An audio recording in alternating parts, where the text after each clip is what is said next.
Nancy is a conductor's daughter. One day she was working on Skarloey with some polish and a rag. Skarloey was snoozing happily, but Nancy wanted to talk. "Wake up, lazy bones. Your brass is filthy. Aren't you ashamed?" "No," yawned Skarloey. "You're just an old fusspot." And Skarloey closed his eyes.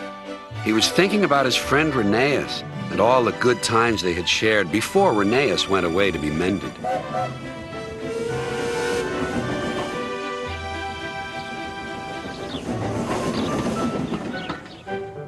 Nancy interrupted again. "Don't you want to look nice when Rheneas comes home?" Skarloey wasn't sleepy anymore. "What? When?" "Soon. Daddy told me. I'm going now," she said. "Nancy, stop! Do I really look nice? Please polish me again." "Now who's an old fusspot?" laughed Nancy and set to work once more. Duncan was jealous. "Aren't you going to polish me too?" "Sorry, not today. I'm going now. I'm helping the refreshment lady this afternoon. We must get the ice cream ready for the passengers." "Never mind, Duncan." But Duncan did mind. "It isn't fair," he complained. "Peter Sam gets a special funnel, Sir Handel gets special wheels, passengers get ice cream, but I'm not even polished." Of course, this wasn't true, but Duncan enjoyed complaining. He became sulkier still.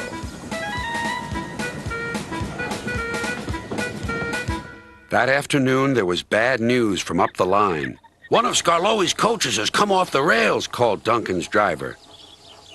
"We'll have to take workmen there right away." "All this extra work," grumbled Duncan. "It wears an engine out." "Rubbish. Come on."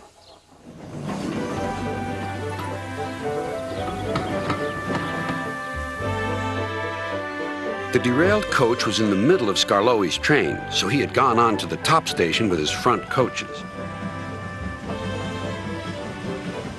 Duncan shunted the works train into the sidings and left the workmen to sort out the mess. Then he brought the passengers in the rear coaches home. He sulked all the way.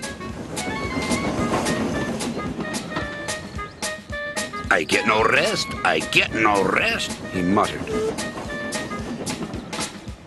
Duncan made the journey very difficult.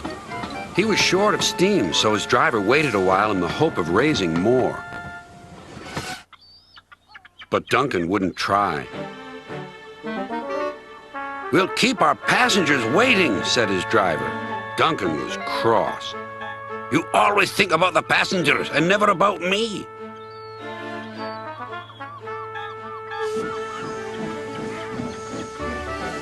It wasn't long before Duncan built up enough steam to set off again.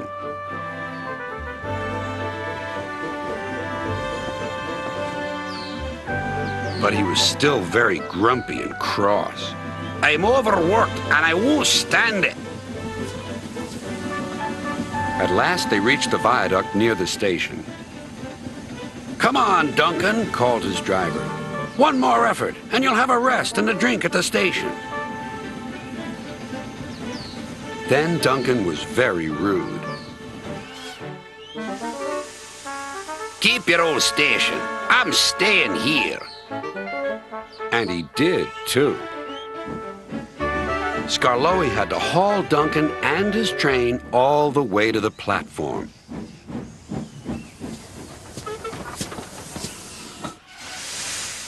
The passengers were furious. They told everyone what a bad railway it was.